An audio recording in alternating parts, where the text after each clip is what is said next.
जिस प्रकार से पातिव्रत धर्म का निर्वाह उसे करना चाहिए था वो नहीं कर सकी, और उसका रूप ही उसके पतन का कारण बन गया।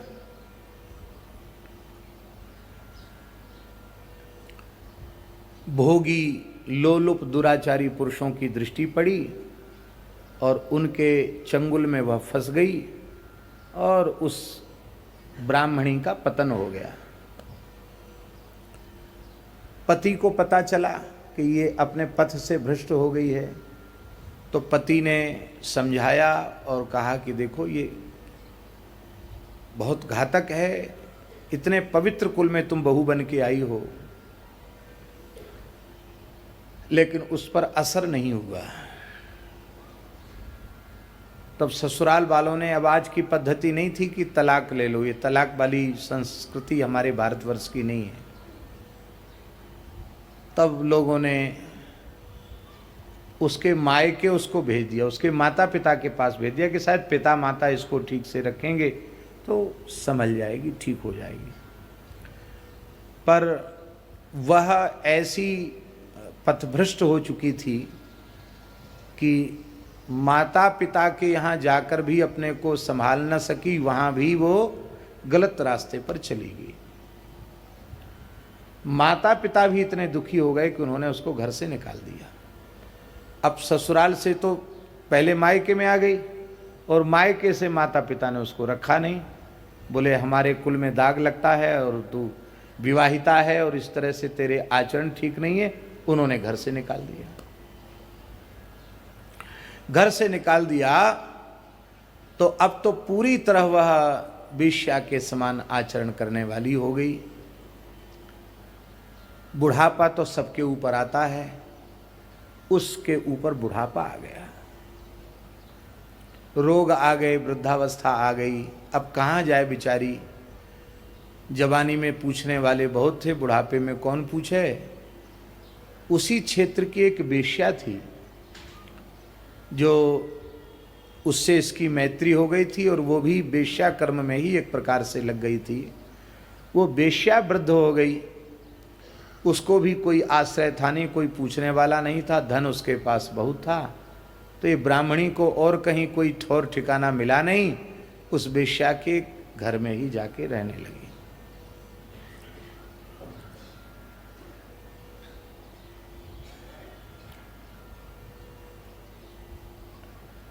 समय आने पर उस ब्राह्मणी की और उस वेश्या की मृत्यु हुई। संयोग की बात है कि लगभग एक समय ही दोनों की मृत्यु हुई।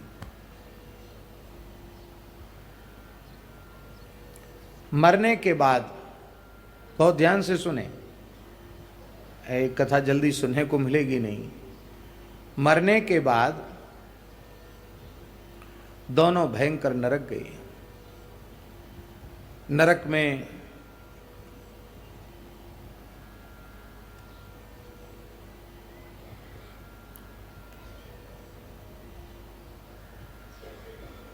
यमराज ने देखा, बड़ा विचित्र वर्णन है नरक का और यमराज के स्वरूप का। यमराज ने क्रोध में भरकर लाल लाल अंगार के जैसे नेत्रों से गरजते हुए कहा कि इन पापनियों का खाता खोलो, इनका बताओ हिसाब किताब। तो चित्रगुप्त जी ने उनका खाता खोला। बोले महाराज, इनके पापों की तो कोई गणना है ही नहीं, कोई गणना इनके पापों की नहीं। वेश्या की तो है ही नहीं, वो तो शुरू से ही पाप कर्म में प्रवृत्ति थी। इस ब्राह्मणी के भी पापों की कोई सीमा नहीं रही।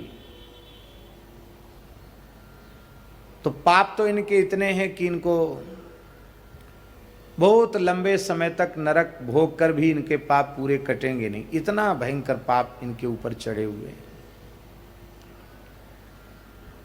लेकिन कुछ पुण्य इनसे बन गया है, वो भी ऐसे ही बन गया, सहज बन गया, पुण्य बन गया। क्या पुण्य बना? तो बोले इस ब्राह्मणी से पुण्य तो ये बना, ब्राह्मणी जो है, कि ये बचपन में बच्चियों के साथ खेल रही थी। खेल खेल में इसने जंगल में एक गड्ढा खोद दिया। बच्चे खेल खेल में कहीं गड्ढा खोद देते, कहीं पुल बना देते, देखा होगा ना। हम लोग भी जब बच्चे थे तो ऐसे ही सब काम करते थे। उनका बालकों का कोई क्रिया थोड़ी होती, वो तो जहां उनका मन लग गया वहां लग गया।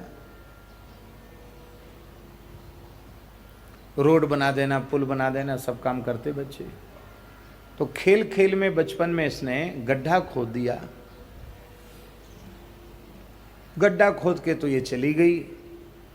वर्षा काल में पानी बरसा और उस गड्ढे में पानी भर गया। और क्वार का महीना था, आश्विन का महीना, भयंकर धूप पड़ रही थी। एक गाय प्यास से अत्यंत व्याकुल हो रही थी। उसे लगता था मेरे प्राण निकल जाएंगे, तो वो पानी के लिए तड़फ रही थी गाय। उसने देखा कि गड्ढे में पानी भरा हुआ है, तो प्यासी गाय ने इस गड्ढे के पानी को पीकर प्यास बुझाई। तो एक प्यासी गाय को पानी पिला करके प्राण बचाने का पुण्य इसके खाते में लग गया। अब हम आपसे पूछते हैं, क्या उसने गड्ढा इसलिए खोदा था कि इसमें पानी भरेगा, प्यासी गाय पिएगी, उसके प्राण बचेंगे? बचपन का खेल है, खेल खेल में ये क्रिया हो गई, इससे तो ये पुण्य बना। और इस वेश्या से एक पुण्य ये बना कि इसको इस ब्राह्मणी का संग मिला। यद्यपि ये भी पाप कर्म परायणा ही थी, लेकिन एक अच्छा काम इस ब्राह्मणी से हो गया, इस वेश्या से हो गया। क्या? इस ब्राह्मणी से वेश्या ने कहा कि मेरे पास धन बहुत है और मेरा धन कोई साधु ब्राह्मण स्वीकार करने वाला भी नहीं है, मेरे आगे पीछे भी कोई नहीं है, तो मैं इस संपत्ति का क्या उपयोग करूं? इससे पूछा। तो इसने कहा महाराज यहाँ तो कोई तुम्हारा धन स्वीकार करेगा नहीं। कोई ऐसा रास्ता हो जो खूब चलता हुआ रास्ता हो दूरी पर, वहाँ एक धर्मशाला बनाओ, कुआं बनवाओ, पानी की व्यवस्था करो, और आए गया जो भी राहगीर हो, भूखा प्यासा मनुष्य, उसको वहाँ निःशुल्क निवास की सुविधा मिले, और प्यास लगी हो तो पानी पिए, विश्राम करना हो विश्राम करे, और भोजन उसको मिले।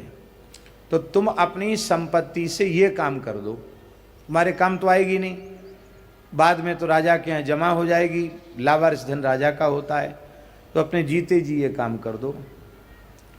तो इस वेश्या ने इस ब्राह्मणी की सलाह से थोड़ी सी संपत्ति अपने व्यवहार के लिए बचा ली, बाकी सारी संपत्ति वो धर्मशाला बनाकर एक अन्न क्षेत्र और प्याऊ की व्यवस्था कर दी। ये पुण्य इससे हो गया।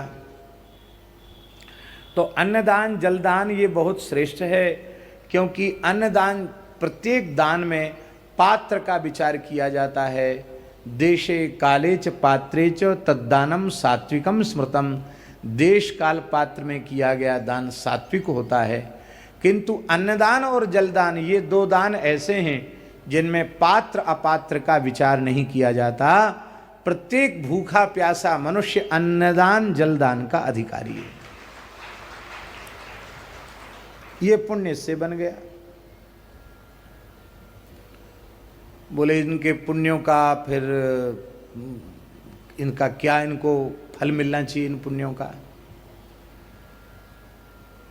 तो जैसे कोई विशेष बात होती है तो एक कमेटी बैठकर निर्णय करती है, हैं? न्यायाधीशों की भी तो कमेटी होती है ना, जस्टिस की अध्यक्षता में कमेटी बन जाती है और वो अध्ययन करते हैं, फिर रिपोर्ट देते हैं, न्याय देते हैं, निर्णय करते हैं। तो यमलोक में भी कोई विशेष परिस्थिति आ जाती है पुण्य पाप के भोग की, तो वहाँ कुछ ऋषि लोग रहते हैं, जस्टिस, जो फैसला सुनाते हैं। उन ऋषियों को बुलाया गया, पद्म पुराण में लिखा है।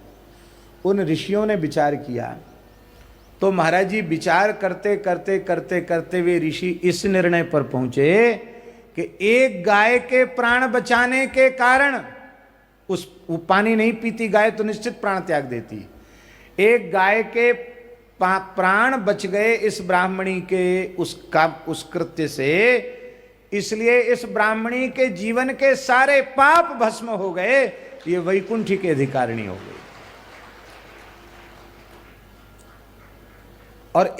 और दूसरा पुण्य इस ब्राह्मणी को यह मिला कि इसने एक अच्छे काम की प्रेरणा दी। दो पुण्य इसके हो गए, एक तो अनजाने में हो गया और ये दूसरा काम भी इसने प्रेरणा दी। तो पुण्य कर्म करना, दान पुण्य करना अथवा दान पुण्य की प्रेरणा देना, ये समान पुण्य है। तो भले ही इसने एक पैसा दान नहीं किया, लेकिन इसने प्रेरणा दी दान की, ये दो पुण्य तो इसके खाते में लिख गए। और मनुष्य मर भले ही जाए पर धन के प्रति ममता का त्याग नहीं कर पाता है।